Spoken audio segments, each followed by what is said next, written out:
Put it in. Talking breads. The bread speaks for itself.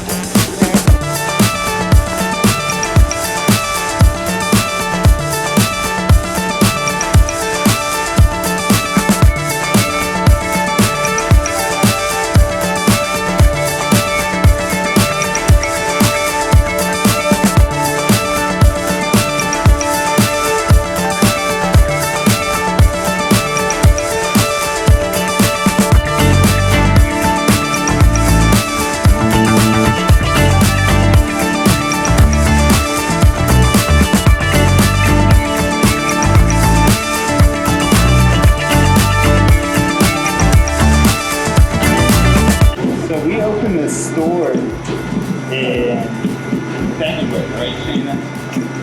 It was February. We've been selling at farmers markets for about 10 years. We had a farm in Perry County, Shermansdale, and we decided we want to open up a brick and mortar store. And we also had a child 2 years ago. My parents live in this Mechanicsburg, so did Shayna's parents. Childcare added to it. We decided to move down to Mechanicsburg. Seemed like a great place to open up this little store, and yeah, it was a weird time, but I think the timing actually worked out great for us. We open our store Tuesday through Saturday. We have employees in here Monday through Saturday. During the beginning of the week, we do prep work for everything from egg salad, chicken salad that we sell in our store. We also prepare small baked goods and pastries that we shape, and then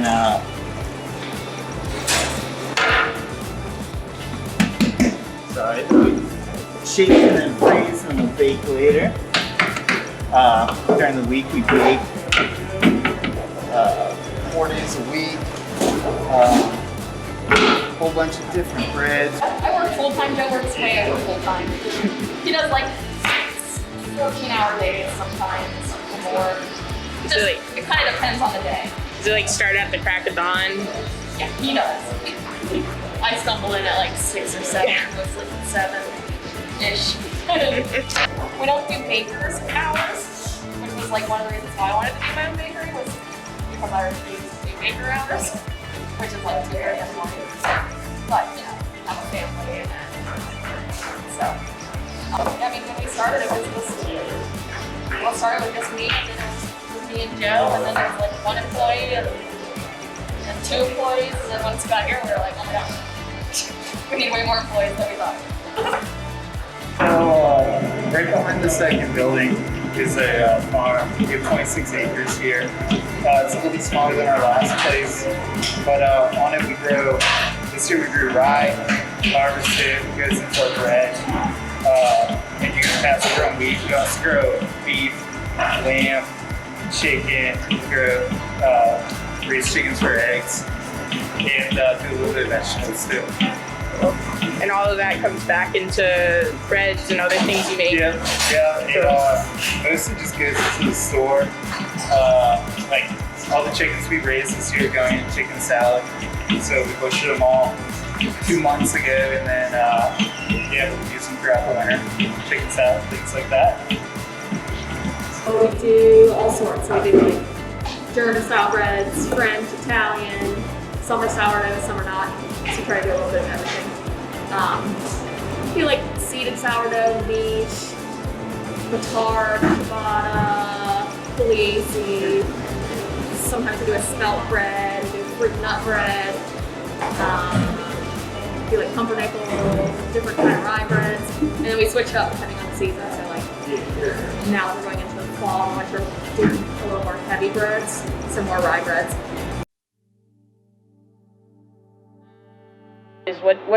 How did you guys come up with the name Talking Breads?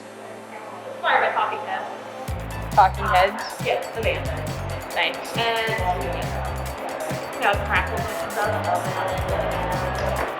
Thought about changing it at one point, but stuck with us. Nice.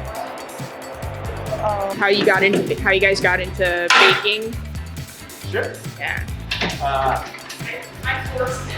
You forced it. That's the quick answer. How did you get into baking then? Me? Mm-hmm. Well, I like working with my hands. I went to school for art. And when I graduated college, I moved, I needed a job, I got a job in a bakery. And I just loved it. Bread's my favorite thing to make. Yeah.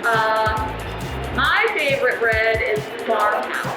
With a big 2-pound loaf, like this big. And you can basically use it for anything. Put a little bit of rye flour in it, but it's not super dark. It's not super sour. So I like it. Cool.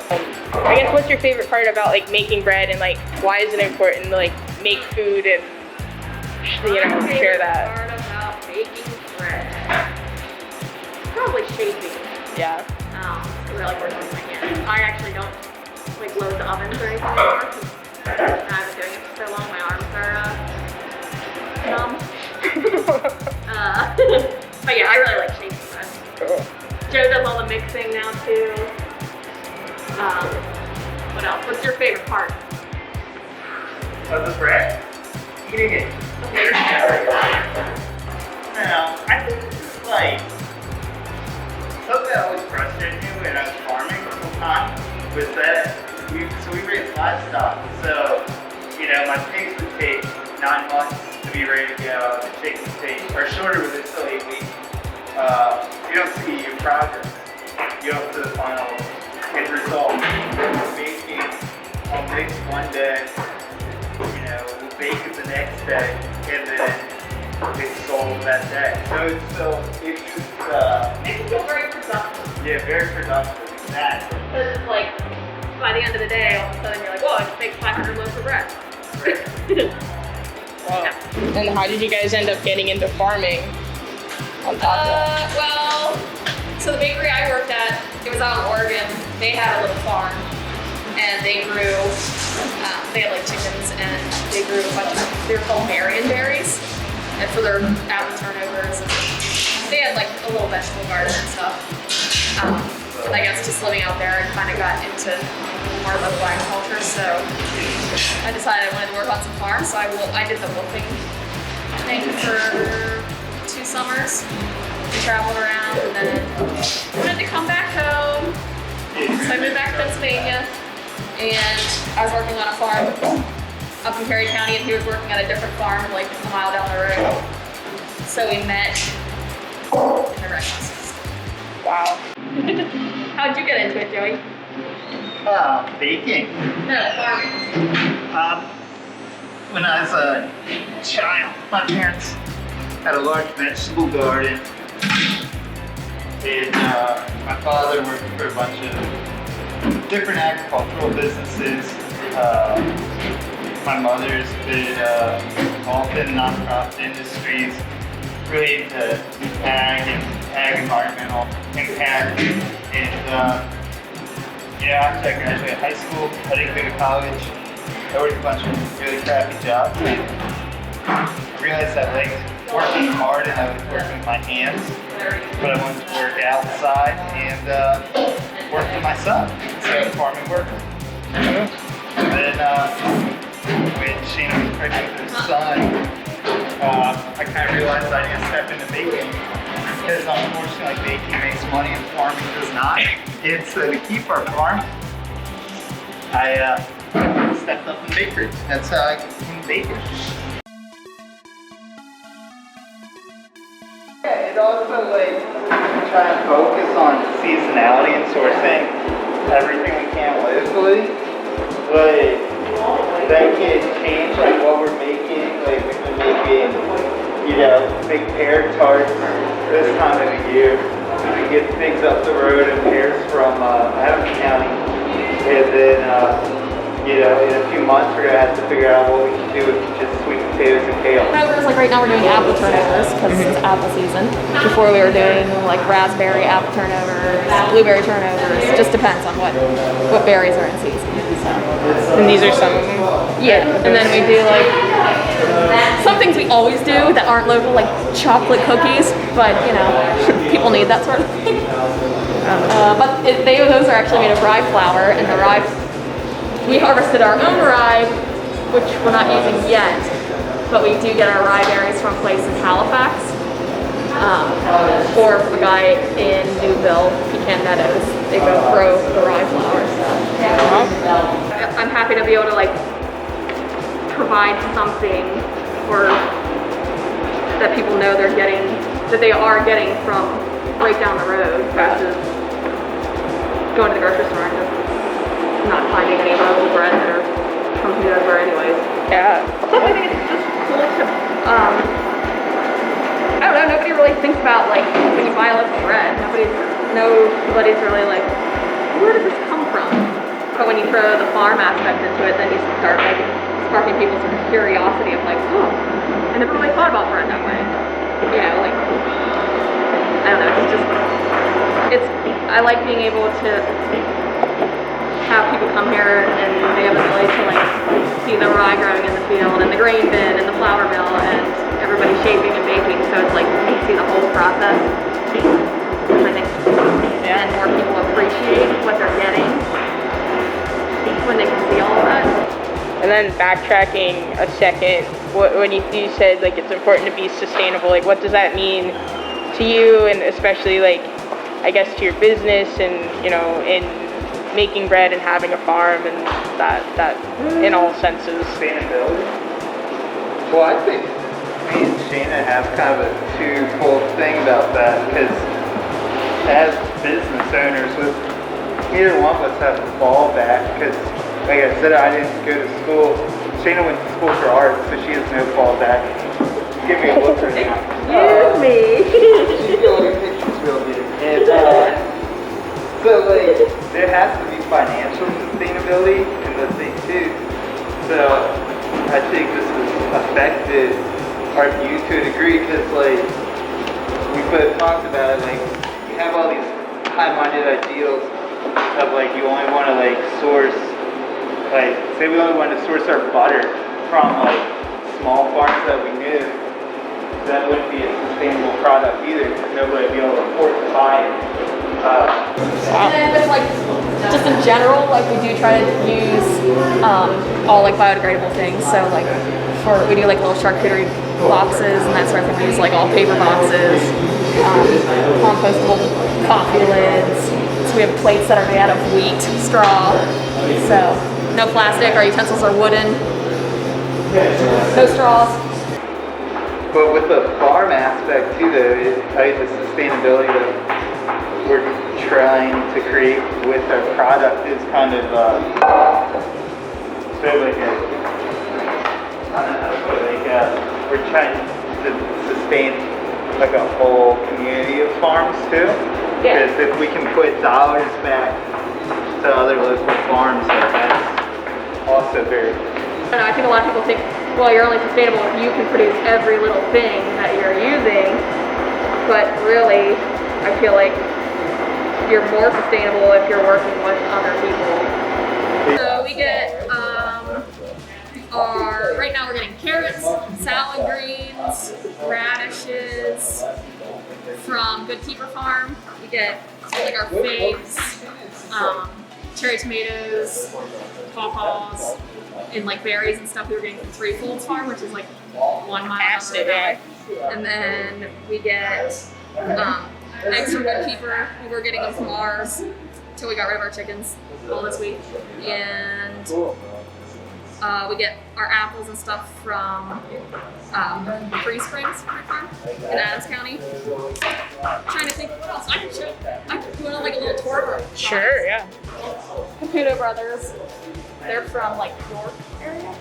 They do all like Italian style cheeses. Keswick Creamery, they're in Newburgh.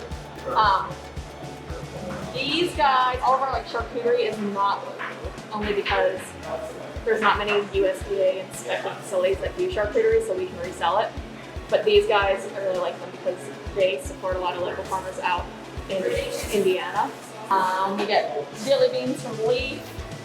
They're up in Shermansdale. Elementary Coffee, she roasts coffee beans in Harrisburg. A lot of apple products from Three Springs. Honeybee Friendly stuff. Tate Farm, they're near State College, and they have a farm and a CSA, and they make like the best yams ever. We do some pickled products, just depending on like what's harvested and what we need to like really get rid of. So we do like pickled peppers, hot pepper jelly, Then we also get some fermented foods from, they're called Number One Sons. They're actually in the DC area. They're like one of the people I can find close by, and their products are awesome. We've been going to markets with them forever. Flowers from Roots, they are in Newville. We get Tucker and Company granola. She's in Dillsburg. We make some of our own granola. Ripwreck Bakery. These are from Whistleberry Farm. They do like the little gourds, and they do mushrooms. So we do get mushrooms from them. Apple Valley Creamery. They're in East Berlin. Good Keeper Farm. It's empty right now, so all of our deliveries come at different times. But we get like greens and arugula and radishes from them. What else? Meats. We do North Mountain Pastures Meats, which they're in Perry County. Do like sausages, pork chops, that sort of thing. Big Brothers Mozzarella, Adams Free Springs, Garlic Food Keeper. So yeah, pretty much everything's local other than the charcuterie. But we needed charcuterie because that's what I want to do. We're hoping eventually to start doing our own charcuterie too, because Joe has some experience doing that. So we're just adding space in the bakery. Trying to support some local artists too, actually. We have those charcuterie boards and bread knives, which are both locally made. Right now we just do Carlisle Square, and Silver Spring, Maryland, the Fresh Farm Market. We were doing the DuPont Circle Farmers Market too for the last like 3 or 4 years, but once we opened up the store, we were just so overwhelmed with everything here that we couldn't even imagine doing the store and that market at the same time, because that's like one of the largest markets. And then we do some wholesale accounts. We're with like Fresh Farm Co-op. Here in Lancaster, they have like a whole giant CSA thing. We work with them, and then like some other small farms sell our stuff, like boilers, and Gettysburg, and Keeper Farm. They're like near Garden. One other question. So like, it's just this building is where you do all of the bread, like all of it. Yeah. So yeah, it's smaller than we would like it to be, but we have plans in the future to actually. So the building behind here is our house. Did you see the wooden building? The plan is to connect these 2 buildings. This will all be production. The middle connection will be like a bigger retail area, and then our house is going to be turned into like a little seating area. Hopefully we'll teach some classes. That's what it is. So. That's awesome. Yeah.